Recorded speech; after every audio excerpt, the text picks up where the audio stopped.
Good afternoon, everybody. Welcome to our TNA live series, and this is our episode 1.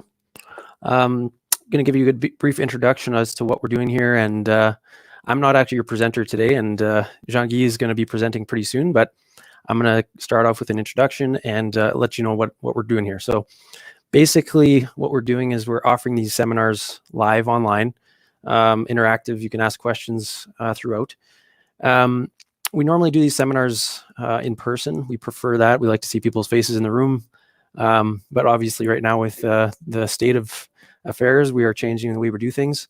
And we always want to make sure that people have information readily available to them. So we decided to do these for free and share as much information with people as we could. So I just want to check and make sure everyone can hear me, first of all. And Kayla, you can just let me know that we're good.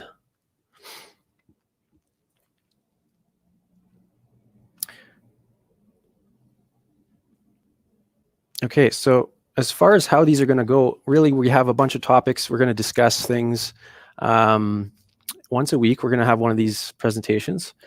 How it's going to generally work is someone's going to be presenting a topic for about 10 minutes at a time. We're going to be taking questions along the way. You can type them out, and we'll be answering those questions as best we can over about a 5-minute period, and we'll kind of go back and forth in that manner. The topics that we're going to be discussing in the next, I think, 16 weeks are things like what's deductible and what's not, capital purchases, capital cost allowance explained, wages to family members, medical health care plans, tax deductibility, automobile expenses, business use of home expenses, record keeping options for sole proprietors, not keeping record of all deposits resulting in bankruptcy, taxes for partnerships, advantages and disadvantages of incorporating, GST, what will attract CRA's attention for audits, defending against a CRA audit, basic tax information for farmers, basic tax information for renters, basic tax information for home daycare. So like these are great opportunities for people to learn. If there's anything that applies to your situation, then we're really happy to share this information with everybody. So to give you a bit more background about Talbot & Associates, we're an accounting firm located in Winnipeg, Manitoba. We have our business ranges from doing basic bookkeeping for our clients to preparing personal taxes. We prepare about 6,000 plus personal tax returns annually. And we work on corporate taxes as well. So everything in between from A to Z, we kind of offer it all. So that's where we come from. We have a big background in agriculture. So that's we have a lot of farming clients, and we offer our expertise in a lot of different areas. So as far as what today's topic is going to be, what's deductible and what's not, I'm going to leave that to Jean-Guy to explain.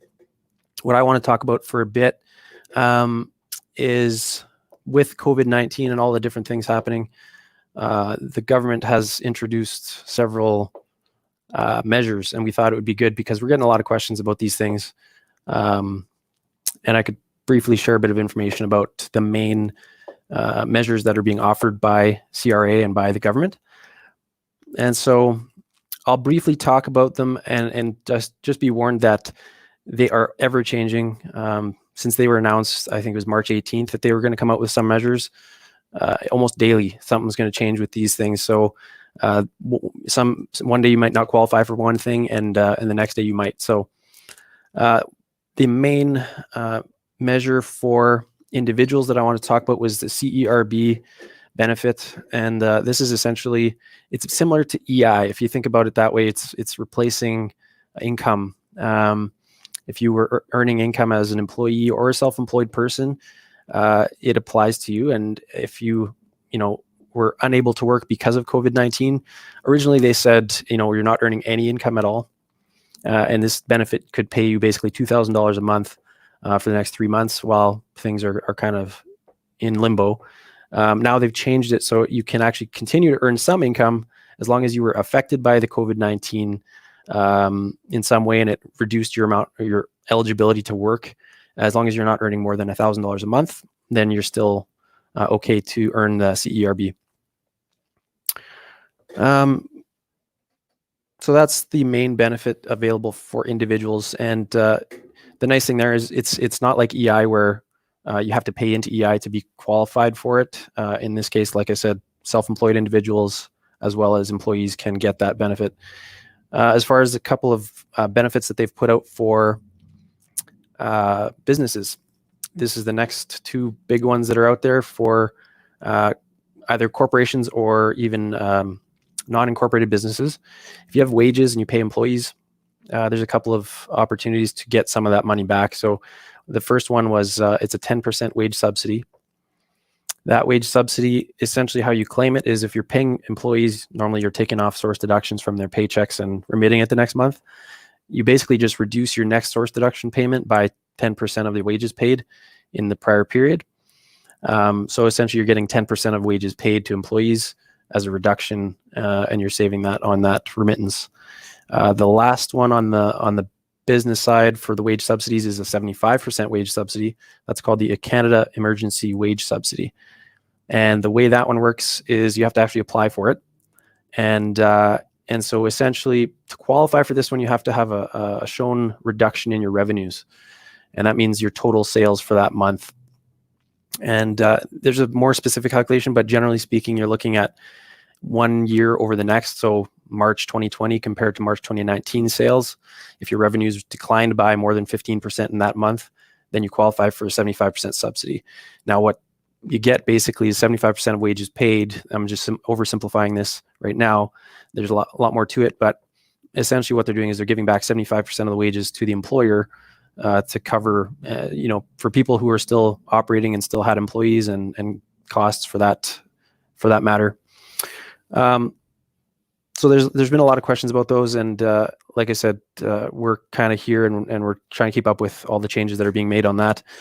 The last thing I wanted to talk about is a few deadline changes. So normally personal taxes are due for people who are not self-employed on April 30th. That deadline has been extended till June 1st.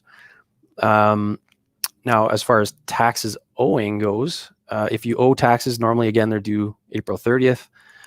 In this year, they've extended that till September 1st is the actual deadline for tax payments now. That's for individuals. For businesses as well, they've extended that deadline. So any amounts coming due for corporate tax, for income taxes, for businesses, those are extended as well to September 1st. Anything that was becoming due after March 18th would now be due September 1st. That includes installment payments for corporations. So if you had to pay installments in those months and they were due, let's call it June, they'd now be due in September 1st as well. So that's it for me. I'll open it up. If there's any major questions on those topics, I'll try to answer a few of them if I can here. If not, feel free to send your questions and send it through the comments. And Kayla's going to relay those questions to me. If I can answer them, I will. If we can't get to it today, we'll answer by email for sure. And then once I've gone through my questions, I will leave it up to Jean-Guy to discuss today's topic.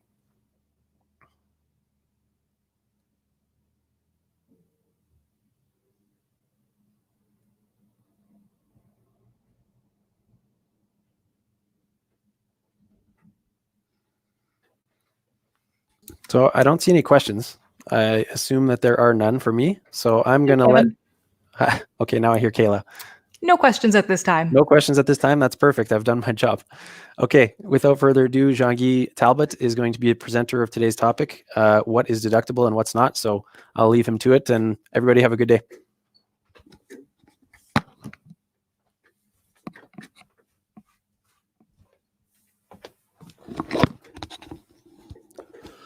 All right, so I guess it's my turn.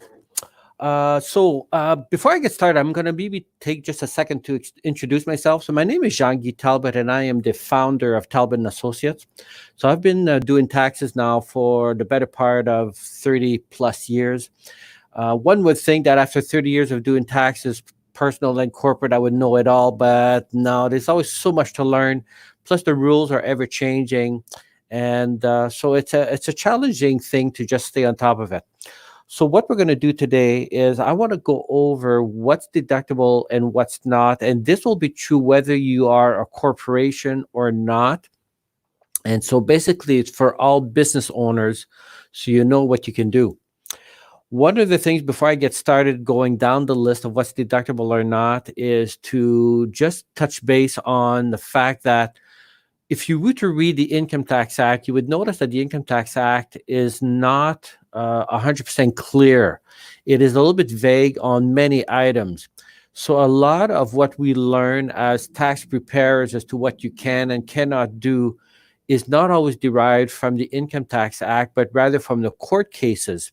So what can happen is people will deduct certain expenses, CRA will deny it, and then it goes to court, and then the judge will finally make the call as to whether or not the expense is in fact deductible or not. So if you find that I'm a little bit wishy-washy at times with regards to what expenses are deductible or not, it's because the rules are not always clear-cut. So what I'll be doing is I'll be sharing with you my experiences of what I've seen as to what's deductible and what's not. And a lot of what I'll be saying will be based on the 30 plus years of experience of doing taxes.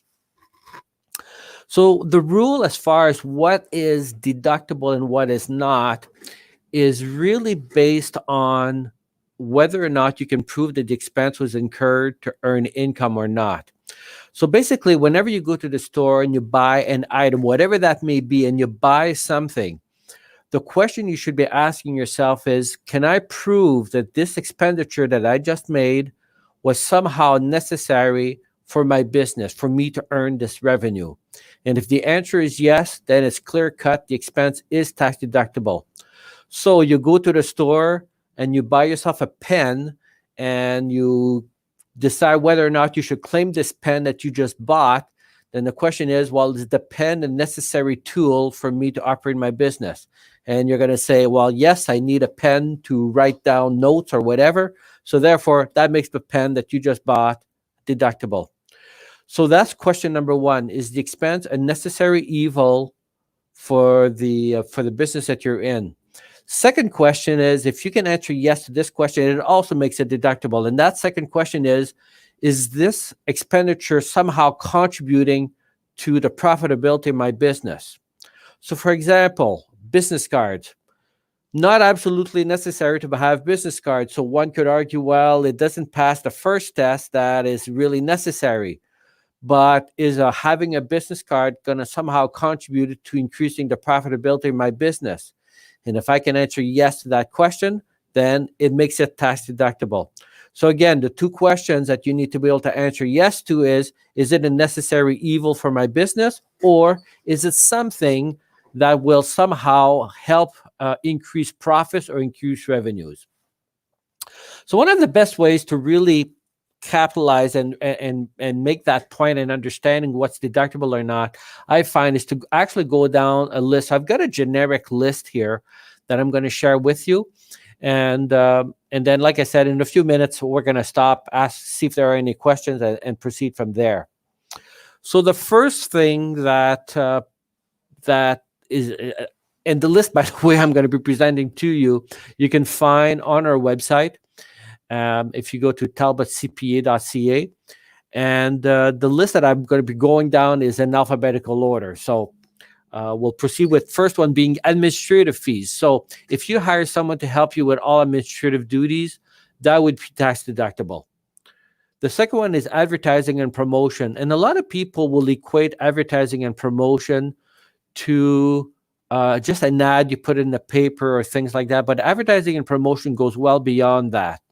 So, for example, if you were to buy a box of chocolates for a client, that would be considered advertising and promotion, because part of that box of chocolate that you just bought is for the purpose of creating a better relationship with that client, and hopefully, therefore, maintaining the client for a longer period of time, and possibly creating some referrals.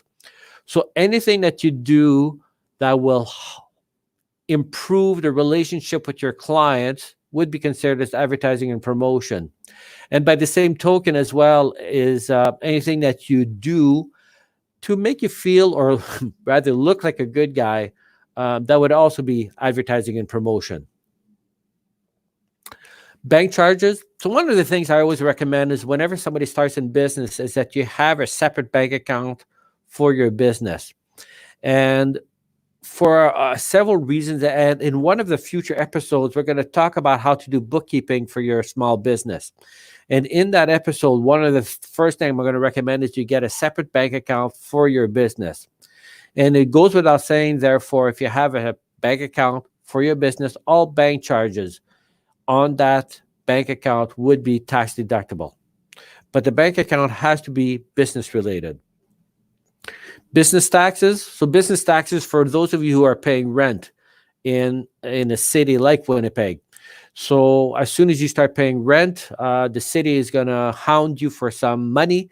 And so whatever you pay to the city as far as business taxes, which is similar to property taxes, would be business related, therefore tax deductible. An item that we are not going to discuss today at length is capital cost allowance. Capital cost allowance is another word for depreciation. So because depreciation is a whole item by itself, we've got a whole session dedicated to capital cost allowance about how it works, how it's calculated, and therefore how you can deduct it on your taxes. So stay tuned to a future episode for capital cost allowance. Conventions. So you are allowed to claim 2 conventions per year, only 2. So needless to say, if you are going to attend more than 2 conventions, what we recommend that you do is you claim the 2 more expensive conventions. Now, with that said, the question I often get is, well, what's the difference between a convention and a seminar? Because sometimes the lines are quite blurred.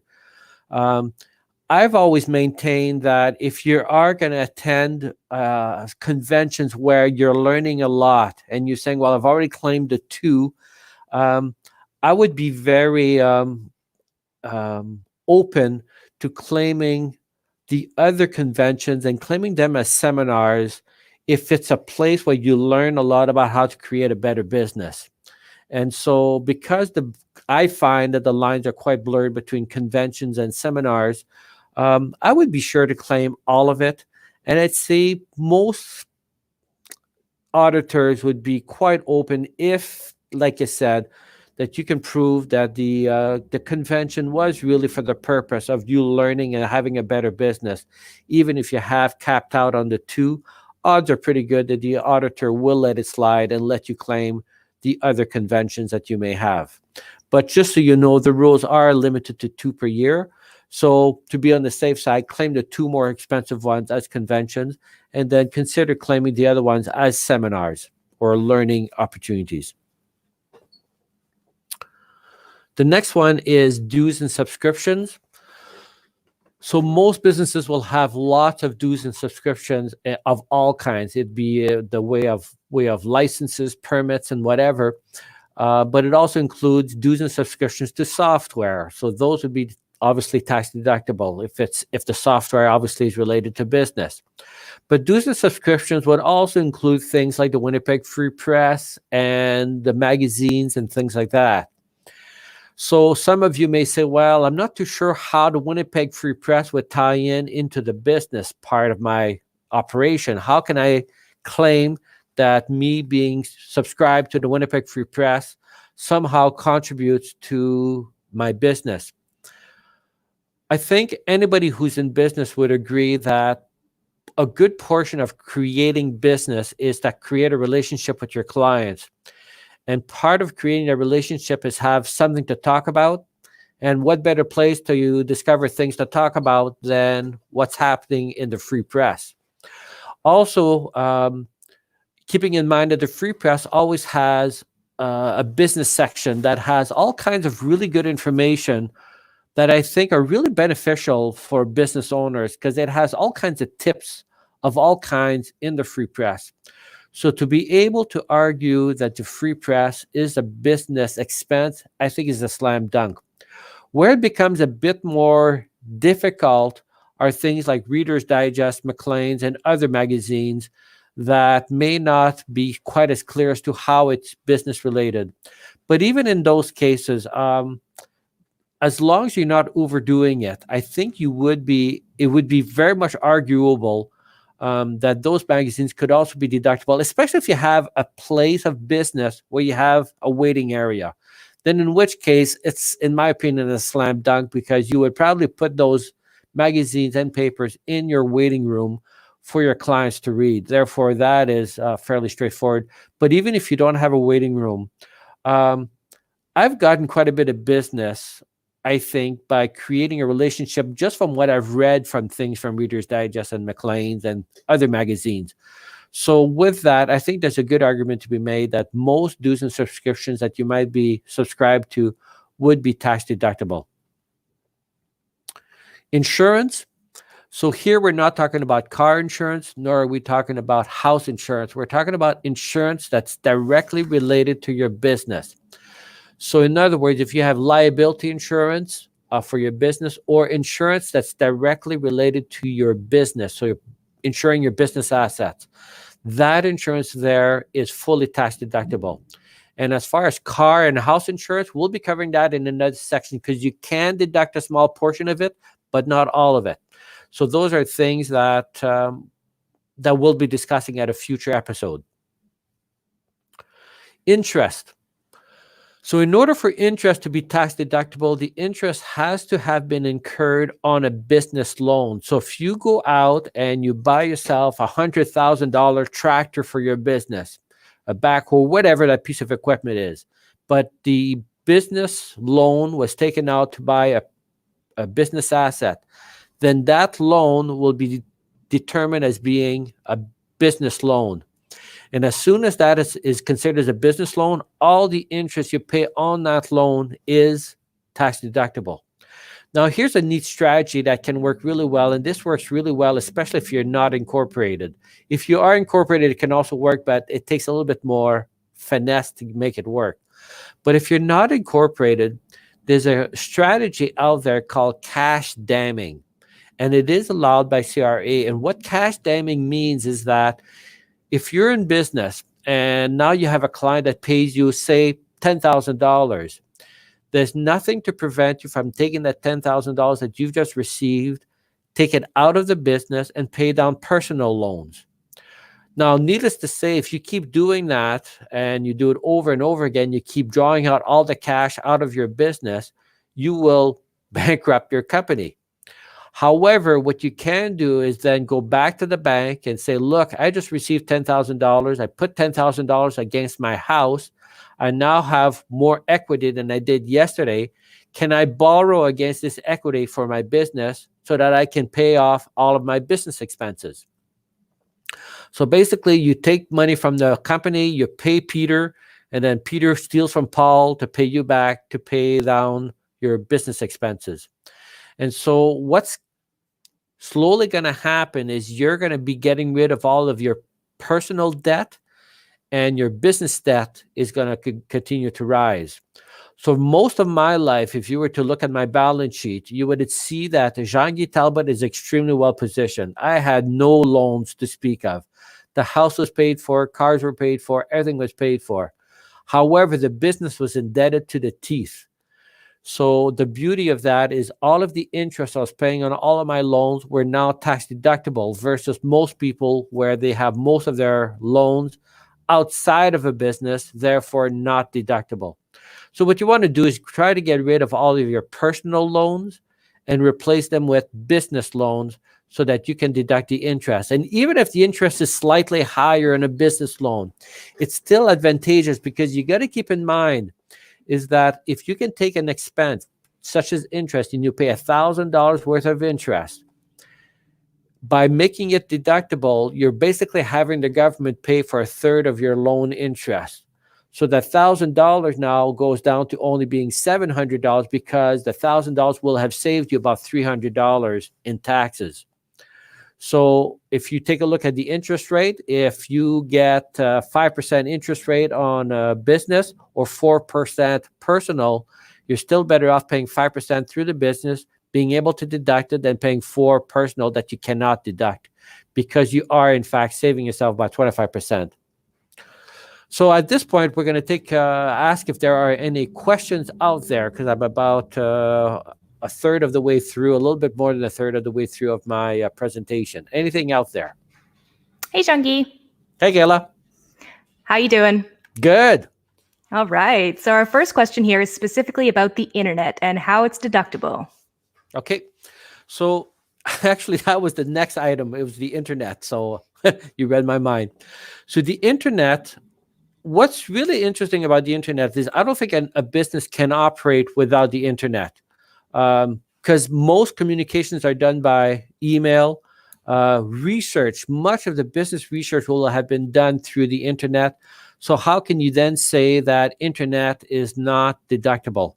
What is interesting about the internet, however, is that if you get audited, odds are fairly decent that they're going to kick it out, because I have seen that more than once where a client gets audited and you see the internet being kicked out, which kind of boggles my mind because, like I said, I don't see how anybody can operate a business without the internet.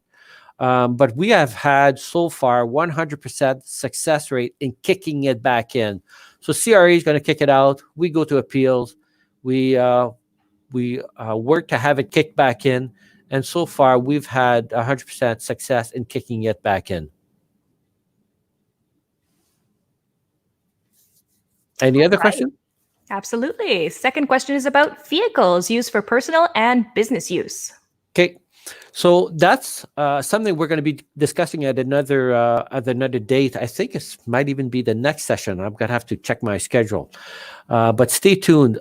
With regards to automobile, what happens there is you will be able to claim all of your automobile expenses, but only proportionate to the part that's business. So we're going to go more into that as to how to keep a logbook and all that at the next session. But basically, what I'll say for now is that if 80% of your car is business related, then you are able to claim 80% of all expenses related to your car. So at that session, we're really going to dive quite a bit deeper as to what is included as automobile expenses, as well as how do you keep track of those kilometers? Because most people, if they're like me, can't keep a logbook if their life depended on it. So we're going to show you tricks on how to do that. All right. Third question is about life insurance. Is that deductible? Okay. Life insurance is generally not tax deductible. So the only time life insurance can be deductible is if it's to secure a business loan. So I'll give you an example. I go out and part of my business is to buy this building, and the building is costing me $200,000. So I go out to the bank and I ask for a $200,000 loan to buy the building. It is not uncommon for the bank to then require that you have life insurance to secure that business loan.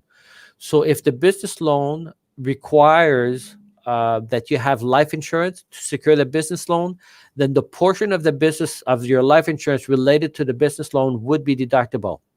So I go out, buy a building, $200,000. I get a $200,000 loan. The bank says, well, you need to have life insurance to secure the business loan to the tune of $200,000. I can go out, buy $200,000 of life insurance, and it would be tax deductible. Now, as the loan gets paid off, I would have to prorate the portion of the life insurance that's deductible. So 10 years from now, the $200,000 loan might be down to $100,000, but I may very well still have $200,000 of life insurance that I've maintained throughout all these years. So the portion of the premiums that I'm paying for that life insurance would be prorated. So I would only be able to deduct from that point forward only half of that life insurance. All right. You want to take another question? Sure. All right. What about interest on personal credit cards that have been used to purchase business inventory? Okay. Credit cards is always messy. And the reason for that is that it's a lot better if you have two separate credit cards, one for your business and one for personal, which is not necessarily the case for a lot of people. A lot of people have just one credit card that they use all the way around for business and personal. So the reason I say it gets messy is because if you look at your credit card statement, you will very possibly have, say, purchases of $15,000, of which $10,000 is for business acquisition and the other $5,000 is personal. So with that logic, then you would say, well, then based on that, I should be able to deduct 2/3 of the interest on that credit card. That would be accurate. But the problem is that you would almost have to recalculate the interest month after month. And if you're never paying off your credit card, it becomes really messy as to what portion of the interest you can deduct. So what we have done here at our firm, and this is an art, not a science, so you're not going to find any clear-cut ways of doing that. And you're going to find that opinions will vary a lot from accountant to accountant how to deal with that. But what we have done is we would usually review the last several months of credit card, try to come up with a formula as to what portion of the credit card tends to be related to business versus what expenditures tend to relate to personal. And then based on that, we will determine what percentage of the credit card interest is deductible. And then we're going to run with that for the entire year. And then in the following year, kind of reevaluate anew as to what portion of the credit card debt is related to business or not. I do remember one occasion, which was similar to what the question is about inventory. The person had bought $10,000 of inventory, some kind of business asset. I don't remember what it was, paid it by credit card, and for actually many months to come, would always pay down the credit card up to $10,000. So then it became, to me, fairly straightforward that all of the interest on the credit card was all related to the $10,000 purchase that had been done. And I always assumed, or ran with the assumption rather, that the payments that were made on the credit card was to cover all of the purchases that were not business, that were personal and not business. And therefore, the entire debt owed to the credit card was all related to the business. It's not clean cut. If that person had been audited, I can see the auditor challenging that. But I think I had fairly good grounds to defend a claim like that. So it does boil down to what you can kind of conjure by way of transaction or way of looking at it to determine whether or not you would be able to deduct the interest on your credit card. But it does get messy. I always say, if you're not going to pay off your credit card every month, get a second credit card, one for your business and then another one for personal. And then that way you just pay off your personal credit card month after month and let the other one ride if you don't have enough money to pay both credit cards, and let the business credit card ride and pay the interest on that one. All right. That looks like all the questions at this time. All right. So the next item was internet fees. So given I've already talked about that, I'm going to skip over it. Licenses and fees, those are related to anybody who's in business who pays any kind of licenses to be in business. So if I look at financial advisors, oftentimes financial advisors will have to pay fees to just be in business. But that applies to almost any business. There's a lot of businesses, or in order for you to maintain your license to operate, you got to pay a fee year after year. So those would be covered by that. But obviously, would also include all permits and anything else that you need to spend to be in business. Meals and entertainment. Meals and entertainment is an expense that you have to be a little bit careful about. And the reason I say that is because it is one of those expenses that comes under scrutiny more than others by CRA auditors. And the reason for that is fairly clear, is because people tend to abuse it.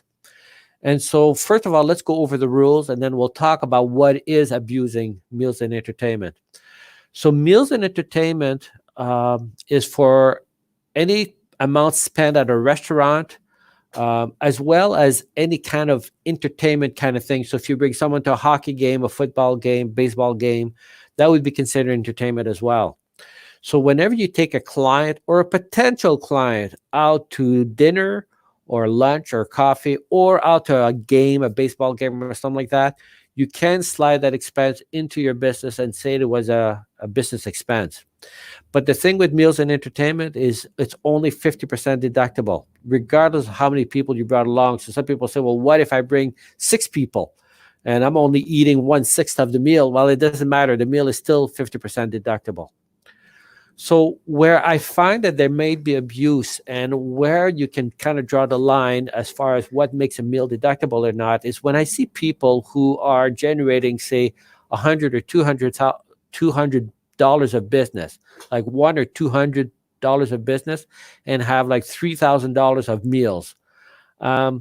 those kind of meals, I can understand CRA auditors taking offense to that, because obviously the guy is, or the girl is not all that serious about being in business if all they were able to generate by way of revenues is $100 or $200, and to then spend $3,000 in meals, taking clients out or potential clients, and still only generate a couple of $100 worth of revenues. Obviously, there's an imbalance there, and I can understand why meals and entertainment spent to that size with so little business would be under attack.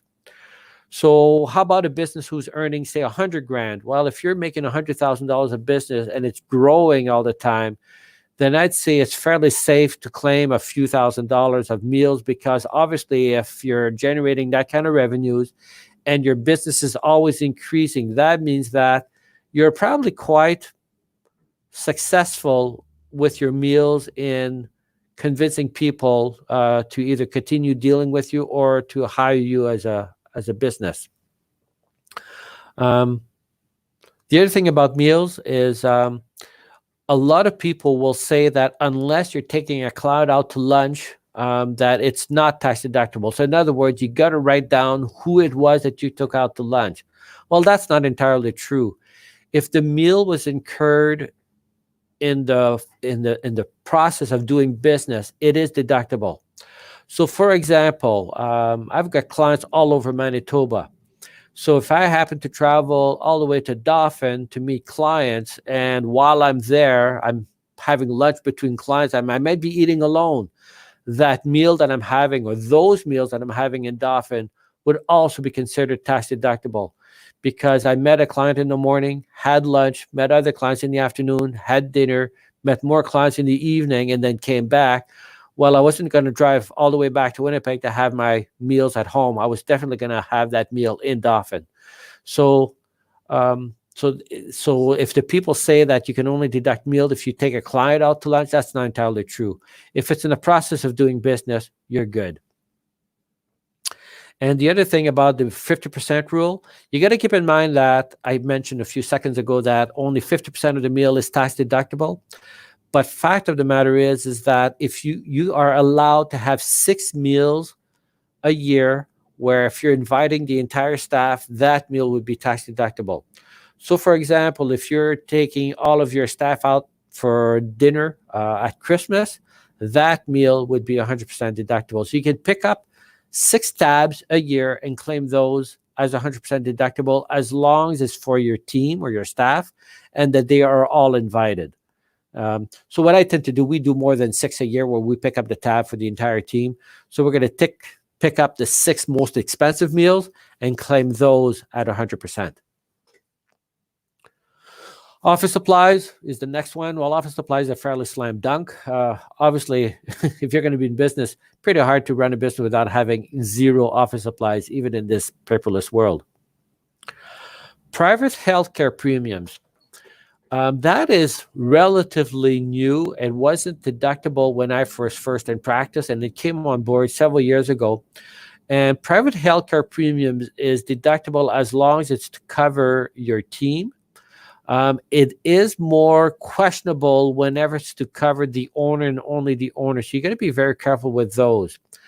And so with regards to private healthcare plans, as long as the plan is paid out to the insurance company, you should be okay, even if you're the only one covered. It gets more dicey when it's a private health plan that there's no insurance company involved, where they may challenge it if you're the only one that's being covered by that plan.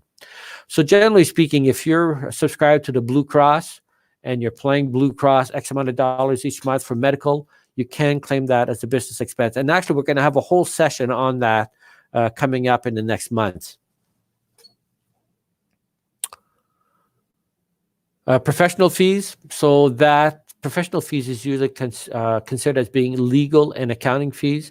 So needless to say, if you're hiring a lawyer to defend yourself against a divorce or a child a custody case, that would not be deductible. But by and large, if you're hiring a lawyer for advice related to your business, to incorporate your business and things like that, you can deduct your legal fees related to all matters related to your business, and of course relating to your accounting. So to get your tax preparation done, financial statements, accounting advice or tax advice, all of that would be tax deductible. Property taxes, not to be confused with residential property taxes. So in another episode, we're going to talk about deducting part of your house. So in order for you to be able to deduct part of your house, there's certain rules you need to follow, and we're going to cover that in a future episode. And in part of that, there are going to be property taxes you can deduct. But what I'm referring to here are property taxes that are directly related to your business. So this would be for a farmer, for example, where you've got land and you got property taxes. Obviously, all that property taxes you're paying on all your land would be deductible. But also for that business owner who may have a shop or garage or something like that, where your property taxes are related to that shop or that garage, and the garage or shop is used solely for your business, then that property tax bill would be 100% deductible. And like I said, we're going to cover what happens if you're operating out of your home or your shop is on your personal residence. How do you determine what portion of your property taxes will you be able to deduct? That'll be covered in another episode because it's quite convoluted in itself. Repairs and maintenance. So if you are spending any kind of money repairing any business asset, those repairs and maintenance would be deductible. So if you have machinery or even computers and things like that, and you spend any kind of money to repair them, all fully tax deductible. Rent, again, not to be confused with residential rent, but here I'm talking about office rent, shop rent, equipment rent. So if you're leasing or renting any kind of equipment, building, office space, anything like that, that's for business, obviously it's tax deductible because it is a necessary evil. Salaries and benefits. This is a question I get asked a lot, and there's a whole discussion that can be had with regards to that. And that is usually like a 15-minute discussion on what you can pay or deduct by way of wages. So what I'll say for now is that if you are hiring people to help you, it's fairly easy. It is tax deductible. Where it becomes more complicated is when you're hiring family members to do work for you. So you're hiring a spouse or your children and people like that. Can you deduct those? So that is not something I'm going to answer today, but I'm telling you that there are rules surrounding that, and odds are pretty good that you would be able to deduct it. But I'll be covering that in more detail at a few sessions. So for now, I'll just say if you are paying wages to third parties, people who are not related to you, and it's for business, it is completely tax deductible. And I've got 2-3 more items, and then we'll go to questions. Supplies, well, obviously, if you're running a business and you need to buy supplies for your business, that's even beyond office supplies. If it's related to your business, it is tax deductible. Travel. In order for travel, and let me first define travel. Travel is hotel, so lodging, as well as transportation. So in other words, going airline tickets, taxis, bus, train, all of that would be considered as travel. Automobile expenses are not travel. So again, going back to airline tickets is usually the biggest ones, taxis, limousines, things like that to get you from point A to point B where you're not using your own car. That would be considered as travel. Travel is another expense that CRA tends to review more closely, and again, because people often tend to abuse it. So in order for you to prove that travel was business related, you have to show that the reason you took your trip was either to acquire a new client, service a current client, or possibly even to learn. So for example, every year, well, I haven't for the last couple of years, but I would attend the AICPA conference in Vegas. So it was a 3-day conference that was really dedicated for accountants on how to run a better practice and run a better business. So the 3 days while we were there, I paid hotels and all of that, and obviously traveled there and back.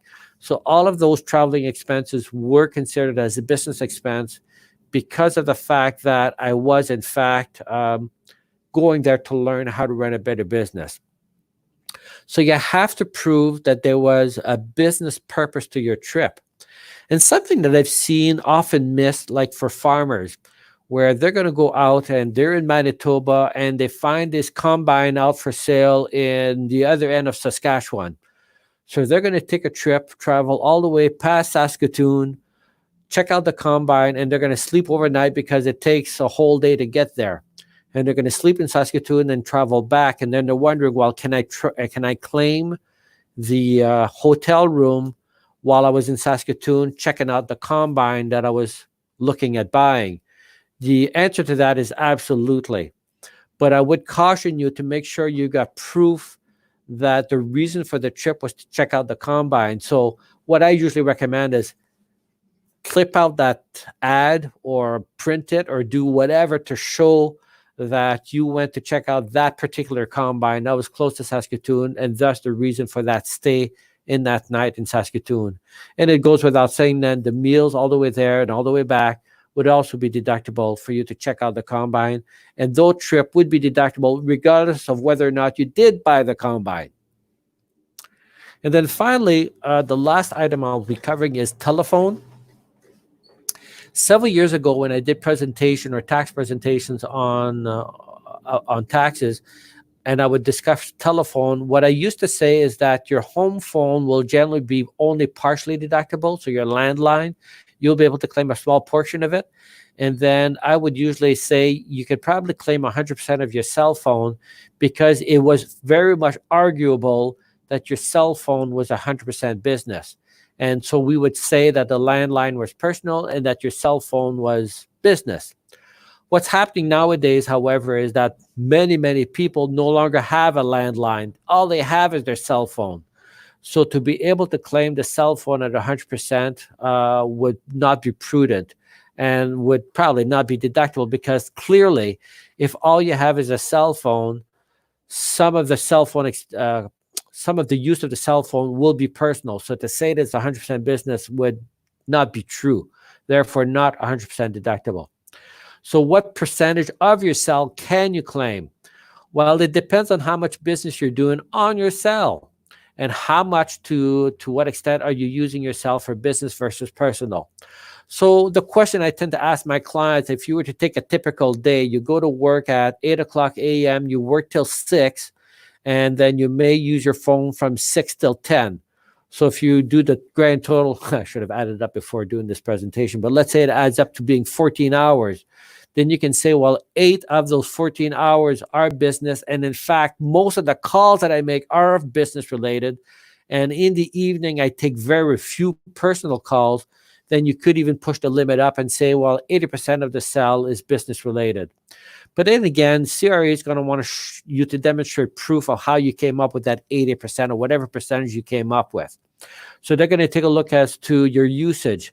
How much of your usage is done during the day versus the evening, and how much of that is business versus personal. Because it could very well be that even in the evening, your cell phone is used 80% for business. So that would push up the amount or the percentage that you could claim your cell for business. So what I've done now is I've covered all of the expenses that are generally, and it's a generic list. There's way more than that, but this is a generic list to get the ball rolling as to what's deductible. And from there, it is an art. So I'm going to maybe ask if there are any questions about anything I've covered so far. Jean-Guy. Yes.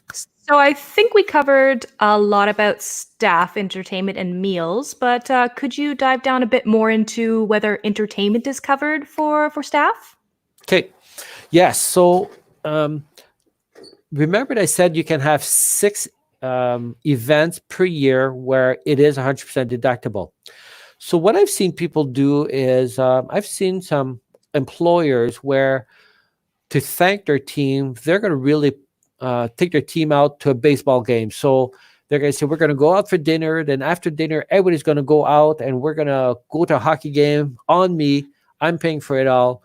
And that meal would be 100% deductible because it is related to an event that you've done. And like I said, you're limited to 6 of those per year. And the other caveat you got to remember is that everybody has to be invited to that event or that meal. So if you're taking 3 of your employees out to a hockey game, that doesn't qualify for the 100% unless you've only got 3 employees. So if they're all invited, you're good. But if you're only inviting a portion of your team to a hockey game, it will not qualify for the 100% rule. You will still be able to deduct, however, 50% of all expenses related to the hockey game, the meal prior to that, the drinks while you're there, all of it. Perfect. All right. So if you buy a cup of coffee to stay awake at your business meeting, is that 50% deductible? It would be 50% deductible. And so most offices will do that, right? They're going to brew up a pot of coffee that's going to be for the owners as well as everybody who's working there. And I would say that that pot of coffee is tax deductible. I've never seen CRA get overly upset for people claiming their coffee as a tax deductible expense. Even if you're working alone, I think to say that you're going to claim that cup of coffee, that pot of coffee every day, I can't see CRA auditor getting overly upset about doing that. Of course, they could argue that it's not really business related. That would be up to them. Okay, we have a question from Joshua about office equipment and depreciation there. Are we diving into that today at all?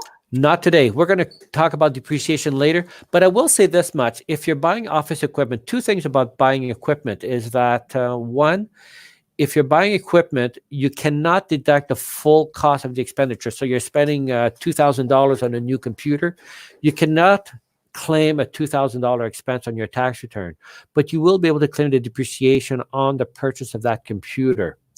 And we'll cover that later. The other thing I want to mention today, because just in case people get their taxes done before we dive deeper into that, is if you're just starting out in business. So let's just say this is your first year in business, 2019.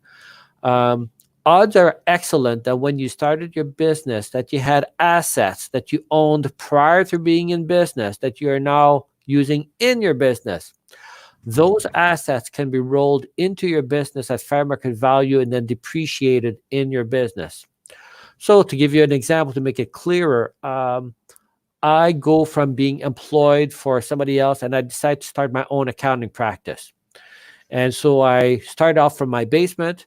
Now I've already got a computer, I've already got a cell phone, I've already got a printer, and I've got a lot of the equipment that I need to start my accounting practice without going out to buy anything. I can roll my computer, my cell phone, my filing cabinet, and all of the equipment that I'm currently using in my business into my business and claim depreciation on that based on the fair market value going forward. But we'll dive a lot deeper into that at that session when we talk about capital cost allowance. Okay. So chat, please forgive me if I butcher your name. Our next question is from Shahid. For personal tax who has rental income, can they deduct 100% tax preparation service fee towards rental income? I would.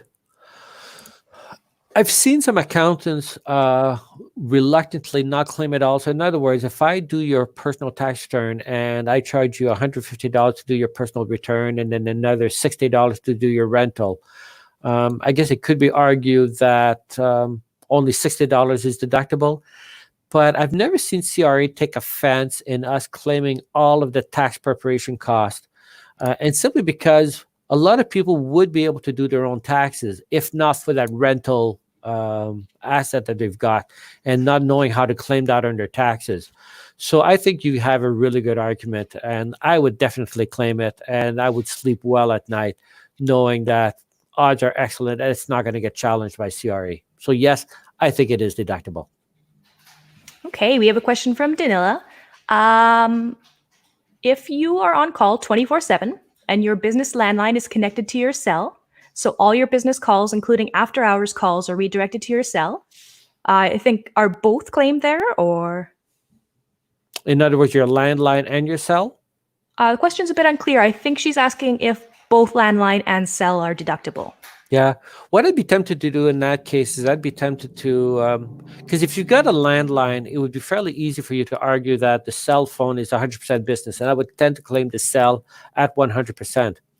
Now, if they've got a landline that's also business to some degree, and sometimes people will phone that landline, then I would determine what percentage of that landline is business versus personal.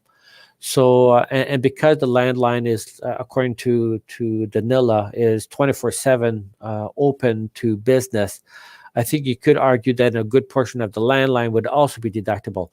But I would need to have more facts, and it's a discussion I would need to have with Danila by herself, type of deal, and kind of look at her whole situation, and then make a call from there. It's a little bit of clarification here. She's asking if the cell would be deducted at a higher percent. Oh, yes, absolutely. If the cell is always kind of on day and night, more or less, and it has to be on day and night because of the fact you're on call, I'd be tempted to claim a much higher percentage. Absolutely. And again, whether or not I claim it at 100% or not would depend on whether or not I've got another mode of communicating with people. If I don't have a landline, that you'll never be able to convince CRA auditor that the cell phone is 100% business, because clearly it's not. But you would definitely be able to claim at a higher percentage if it's a kind of a required thing that you got to have day and night all the time. Okay, I think we have time for one more question. Any other questions? talbotcpa.ca, we can answer them through there. Shahid is asking, if you roll personal assets into the business, does the half-year rule apply for CCA? Yes. Yeah, the half-year rule applies regardless of whether you're rolling the assets in or not. The only way to get around the half-year rule is when you're rolling assets from personal into a corporation. There are rules to circumvent that.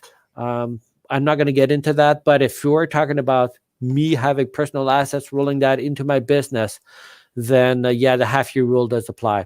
So that's why it's not a bad idea if you're planning on starting a business, say in January, not a bad idea to say that your business started in December so that you can roll your assets in December and get the half-year rule out of the way. And if people are wondering what the half-year rule means is that in the first year of an asset acquisition, you can only claim half of the depreciation. So that's why I keep telling people, if you're going to buy an asset, rather than buying it in January, buy it in December to get the half-year rule out of the way. All right, that looks like it for questions. All right. And like Kayla said, if you have any questions, by all means, don't be shy of shooting an email to the Talbot email. And also, if you want to send your emails directly to me, I'm cool with that too. If you go on our website, you're going to see my email there. I don't have a problem with you sending me emails directly and me responding to your questions. It's part of the pleasure. I'm not that busy myself, so why not? All right. Anything else? Kayla, you there? I'm here. Okay. So it looks like that's it for questions. If you really enjoyed the value of this live session, please hit the like button and support our live series. Right on. Thanks.